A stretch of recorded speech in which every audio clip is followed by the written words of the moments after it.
नमस्कार दोस्तों, मैं किशोर कुमार साहू। आप देख रहे हैं fluid mechanics and fluid machinery के वीडियो सीरीज़। इस सीरीज़ में हम बात कर रहे हैं चैप्टर 6 के बारे में। और इस चैप्टर में आज का लेक्चर है HGL और TEL। HGL क्या होता है? इसका फुल फॉर्म है हाइड्रोलिक ग्रेडियंट लाइन।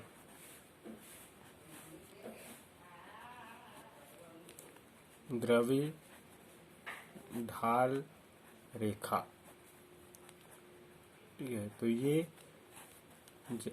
किसके लिए काम आता है? जब कोई भी फ्लूइड फ्लो हो रहा है किसी पाइप में, ठीक है, तो उस पाइप में HGL को ड्रॉ किया जाता है, एक रेखा ड्रॉ की जाती है। ठीक है, उसी के बारे में आपको पढ़ना है। तो ये पाइप में फ्लो हो रहे फ्लूइड के लिए इम्पोर्टेंट है। ठीक है, तो ये क्या होता है? यह वह लाइन होती है ना, जो किसी फ्लूइड में बहते हुए तरल पदार्थ के उसके प्रेशर हेड और डेटम हेड के योग को दिखाता है किसी रेफरेंस लाइन के सापेक्ष, है ना। तो किसी रेफरेंस लाइन के सापेक्ष किसी पाइप में बहने वाले तरल पदार्थ के प्रेशर हेड और डेटम हेड के योग को जो लाइन बताती है उसको क्या बोलते हैं? द्रवी ढाल रेखा कहते हैं। ठीक है, तो it is defined as a line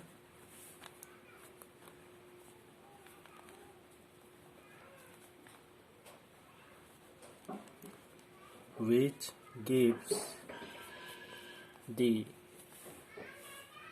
sum of pressure head P upon rho, जिसे डिनोट करते हैं प्रेशर हेड को, and datum head Z of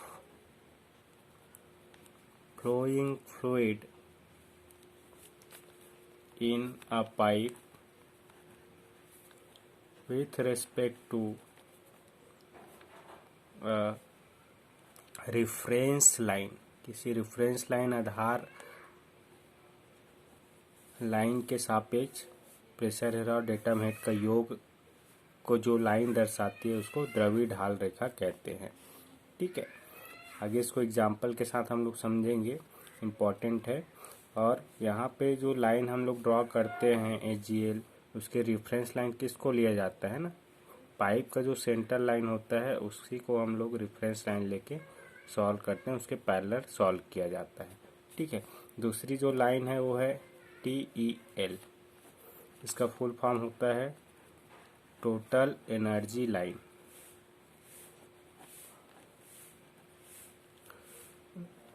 संपूर्ण ऊर्जा रेखा। ये क्या होता है? यह भी एक लाइन होती है जो पाइप में बहने वाले फ्लूइड के लिए इम्पोर्टेंट है। तो यह कौन सी लाइन है? यह वह लाइन होती है जो किसी रेफरेंस लाइन के सापेक्ष किसी पाइप में होने वाले तरल पदार्थ के कुल ऊर्जा के योग को दर्शाता है। कुल ऊर्जा मतलब उसमें आपका प्रेशर हेड भी आएगा, डेटम हेड भी आएगा और काइनेटिक हेड भी आएगा। तो तीनों ऊर्जा को योग को दर्शाने वाली लाइन होती है, उसको टोटल एनर्जी लाइन कहते हैं। ठीक है, it is defined as the line which gives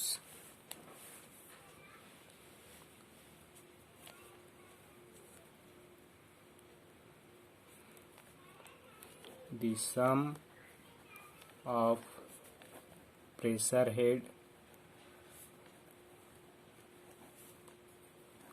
P upon rho G, comma kinetic head V square upon 2G and datum head, तीनों हेड के सम को शो करता है, ऑफ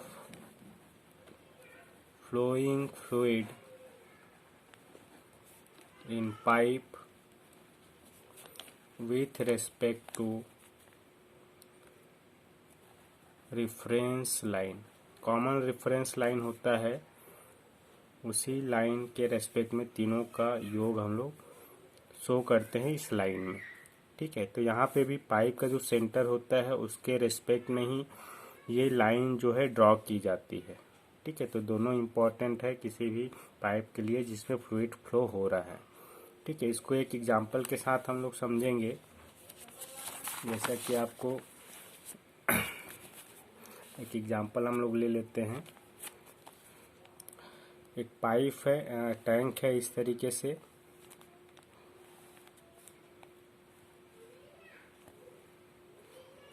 और इसमें एक पाइप लगी हुई है ऐसा। ठीक है, मान लो इस टैंक में वाटर फील्ड है ऐसा, और इसमें इस डायरेक्शन में ये वाटर जो है फ्लो हो रहा है।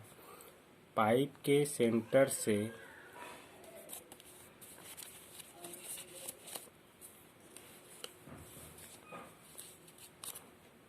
ये सेंटर लाइन है, सेंटर से वाटर का जो लेवल है वो मान लेते हैं 4 मीटर है ना। ये पाइप में फ्लूइड फ्लो हो रहा है इस डायरेक्शन में, तो ये पाइप का लेंथ मान लेते हैं 50 मीटर है, इसका डायमीटर 20 सेंटीमीटर है, और इसका जो कोफिशिएंट ऑफ फ्रिक्शन है आपका मान वो 0.009 है, 0.009। ठीक है, तो इसमें हमें TEL और HGL वाली लाइन को ड्रॉ करनी है। ठीक है, तो देखिए यहाँ पे ये फ्लूइड जो है ये फ्री सरफेस है, और यहाँ से ये फ्लूइड जो है इस डायरेक्शन में से फ्लो हो रहा है। ठीक है, तो इसके जहाँ जहाँ पे पूरे पाइप में फ्लो हो रहा है, तो प्रत्येक बिंदुओं पे हम लोग क्या करते हैं, कुल ऊर्जा जो भी हेड है उसको कैलकुलेट करते हैं, और इसमें जो भी हानि हो रहा है उसको भी उस हानि को लेना जरूरी है जब कुल ऊर्जा आप ज्ञात कर रहे हैं। ठीक है, और कुल ऊर्जा को इसके पाइप के सेंटर के रेफरेंस में वर्टिकल डायरेक्शन में पॉइंट लेके लाइन ड्रॉ किया जाता है। विथ स्केल ये पॉइंट लिया जाता है हेड को कैलकुलेट करने के बाद। ठीक है, तो देखिए सबसे पहली बात तो इसमें वेलोसिटी कितना है ये आपको कैलकुलेट करना पड़ेगा, इसमें हेड लॉस कितना हो रहा है ये कैलकुलेट करना पड़ेगा। ठीक है, तो पहली बात तो हम लोग मान लेते हैं कि इसमें वेलोसिटी कितना है, v है, v वेग से इस पाइप में फ्लो हो रहा है जिसका मान आपको ज्ञात करना है। ठीक है, और इसमें कौन कौन से लॉस हो रहा है,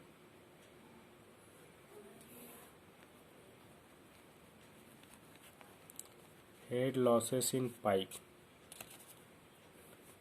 पहला तो इसमें एंट्रेंस लॉस होगा यहाँ पे, है ना, ये 0.5 V²2G होता है ना, यह आप निकाल लेंगे। ठीक है, इसका मान आप कैलकुलेट करेंगे,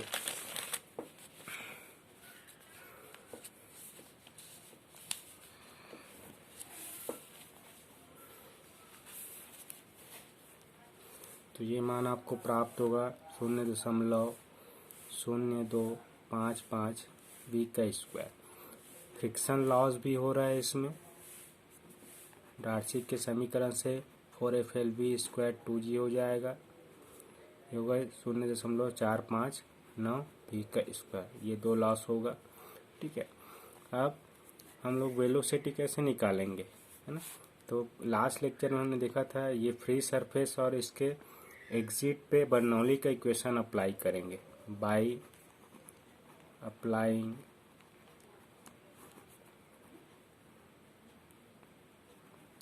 बर्नौली's equation at free surface of water and exit of pipe, दोनों पे बर्नौली का इक्वेशन आपको लागू करना है। ठीक है, तो क्या मिलेगा, ये यहाँ पे प्रेशर एनर्जी काइनेटिक एनर्जी 0, ये 4 मीटर हेड है, वैसे यहाँ पे pressure atmospheric pressure 0, velocity v है, और हेड एनर्जी क्या होगा, 0 होगा, और फ्रिक्शन लॉस को लेना है। ठीक है, तो ये इक्वेशन आपको मिलेगा 4 is equal to v²/2g plus HI plus HF। यहाँ से आप HI और HF की वैल्यू रख के V का वैल्यू कैलकुलेट कर सकते हैं। ये V का वैल्यू आएगा 2.734 मीटर पर सेकेंड। तो ये V का वैल्यू आ गया। V का वैल्यू आने के बाद हमें HI का वैल्यू और HF का वैल्यू भी मिल जाएगा। HI का वैल्यू हमें मिलेगा 0.19 मीटर और HF की वैल्यू मिलेगा 3.428 मीटर। ये लॉसेस हमें मिल गया। लॉस मिलने के बाद हम इसके प्रत्येक बिंदु पे TEL और HGL फाइंड आउट करेंगे। तो यहाँ पे मान लेते हैं 3 बिंदु। एक बिंदु यहाँ पे मान लेते हैं A, दूसरा बिंदु यहाँ पे जहाँ पे पानी प्रवेश कर रहा है B, और तीसरा बिंदु C है ना। तीनों पे हमें क्या करना है, TEL और HGL फाइंड आउट करके लाइन ड्रॉ करनी है। ठीक है, तो पहले हम लोग TEL ड्रॉ करते हैं। TEL द्रवी ढाल रेखा।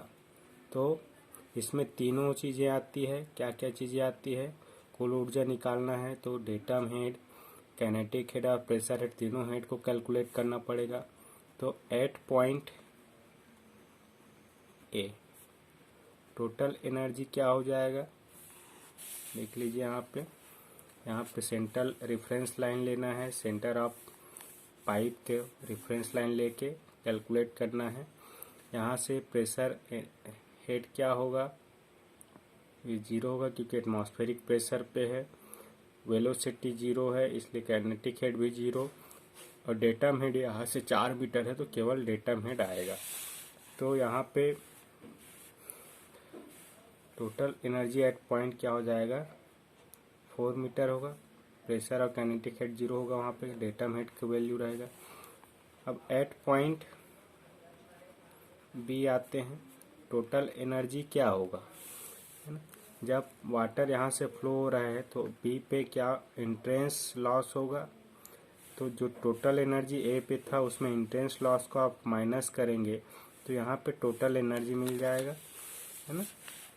तो बी पे टोटल एनर्जी क्या होगा, पहले टोटल एनर्जी 1 मीटर था, उसमें माइनस करोगे इंट्रेंस लॉस को तो ये वैल्यू आपको मिलेगा 3.81 मीटर। हमें इंट्रेंस HI का वैल्यू पता है यहाँ पे, इस देखिए। वैसे ही 8 point C total energy loss हम एनर्जी निकाल लेंगे। देखिए B से C तक फ्लो हुआ, यहाँ पे टोटल एनर्जी हमने कैलकुलेट किया। अब आगे फ्लो हो रहा है तो फ्रिक्शन लॉस हो रहा है। फ्रिक्शन लॉस होने के बाद यहाँ पे एनर्जी, तो टोटल एनर्जी B पे जो था उसमें फ्रिक्शन लॉस को अगर माइनस कर दें तो C पे टोटल एनर्जी मिल जाएगा। ठीक है, तो 3.81 मीटर में हम क्या माइनस करेंगे, फ्रिक्शन लॉस को। तो पॉइंट C पे टोटल एनर्जी मिलेगा 0.382 मीटर। इस तरीके से हम तीनों पॉइंट पे ये टोटल एनर्जी फाइंड आउट कर सकते हैं। ठीक है, ये ABC। ठीक है, अब देखिए इसमें ड्रॉ कैसे करेंगे। ए पे ये B से वर्टिकल लाइन है, ये वॉल है, यहीं पे आपको मिलेगा। ए पे ये पॉइंट D आएगा, है ना। D कहाँ से ले रहे हैं, इस सेंटर ऑफ पाइप को रेफरेंस लेके D, ये 4 मीटर है, स्केल लेके बनाएंगे 4 मीटर। ये BD क्या शो कर रहा है, A पे कुल ऊर्जा। वैसे ही इसी B पे हमें टोटल एनर्जी निकालना है। B पे वर्टिकल लाइन पे B से E, ये BE क्या शो करेगा, टोटल ऊर्जा एट पॉइंट B जो कि हमें मिला। और ये DE क्या करेगा, हेड लॉस को शो करेगा, मतलब हेड लॉस को माइनस करोगे तो ये E पॉइंट मिलेगा। अब आगे जाएंगे C पे, तो C से वर्टिकल लाइन और C से आप स्केल लेके F ले लीजिए, तो CF किसके बराबर होगा, ये टोटल ऊर्जा 0.382 के बराबर होगा। स्केल लेके आप ड्रॉ करेंगे तो ठीक है, ये सी एफ क्या शो कर रहा है, सी पे कुल ऊर्जा को। ठीक है, इस तरीके से डी ई एफ आपको मिलेगा। यहाँ से डी ई को ज्वाइन करें और डी एफ को ज्वाइन करें, तो ये लाइन डी ई एफ क्या है, टोटल एनर्जी लाइन है। डी ई एफ लाइन कौन सी लाइन है, टोटल एनर्जी लाइन है। और इस लाइन से हमें क्या पता चलेगा, इस पाइप के प्रत्येक बिंदु पे टोटल एनर्जी की वैल्यू पता चलेगा, इसलिए इसको ड्रॉ किया जाता है। ठीक है, आगे हम लोग ड्रॉ करते हैं HGL द्रव्य ढाल रेखा। तो द्रव्य ढाल रेखा ड्रॉ करने के लिए बहुत ही आसान है, क्योंकि द्रव्य ढाल रेखा TEL लाइन के पैरेलल ही होता है। तो कोई भी एक बिंदु पे अगर हमें HGL पता चल गया तो फिर वहां से हम इसके पैरेलल लाइन ड्रॉ करके ड्रॉ कर सकते हैं। तो एट पॉइंट C हम लोग HGL कैलकुलेट कर लेते हैं। ये किसके बराबर होता है, pressure head plus datum head का योग होता है। ठीक है, हमने डिस्कस किया था। इसमें दो चीज़ें लेते हैं, एक प्रेशर हेड को लेते हैं, दूसरा डेटम हेड को लिया जाता है। ठीक है, तो इसमें मतलब हम लोग किसको नहीं लेते हैं, काइनेटिक हेड को नहीं लेते हैं HGL जब कैलकुलेट करते हैं। मतलब ऊपर जो वैल्यू आया है टोटल एनर्जी, उसमें अगर हम काइनेटिक एनर्जी V²/2G को माइनस कर दें तो आपको प्रत्येक बिंदु पे HGL का मान मिलेगा। तो एट पॉइंट C HGL क्या हो जाएगा, टोटल एनर्जी 0.382 था, इसमें माइनस करोगे V²/2G को काइनेटिक हेड को, तो हमें क्या मिल जाएगा, HGL का मान मिलेगा पॉइंट C पे। ये मान आएगा आपको 0। ठीक है, C पे 0, ये C पे 0 आएगा। तो C पे 0 मतलब इसको ड्रॉ करेंगे तो ये यहीं पे आएगा, सेंटर लाइन पे ही, रेफरेंस लाइन पे ये पॉइंट आएगा, ये C। ठीक है, अब ये HGL ड्रॉ कैसे करते हैं, TEL के पैरेलल आप इस पॉइंट से ऐसे एक लाइन ड्रॉ करेंगे TEL के पैरेलल, तो ये पॉइंट मिलेगा आपको G, ये टैंक के वॉल पे B के वर्टिकल लाइन पे। ठीक है, तो ये जो लाइन मिलेगा आपको CG, ये क्या है, HGL लाइन है। ठीक है, और ये G क्या शो कर रहा है, पॉइंट B पे प्रेशर है और डेटम हेड के योग को। वैसे ही प्रत्येक बिंदु पे, इस पाइप पे प्रत्येक बिंदु पे इस लाइन की सहायता से प्रेशर हेड की स्थिति हम जान सकते हैं। ठीक है, तो इस तरीके से TEL और HGL जो है ड्रॉ किया जाता है। ठीक है, आई होप कि एग्जाम्पल और TEL और HGL का कॉन्सेप्ट आपको समझ में आया होगा। कोई भी डाउट होता है तो कमेंट बॉक्स में आप कमेंट करें। ठीक है, thank you for watching this video, keep smiling.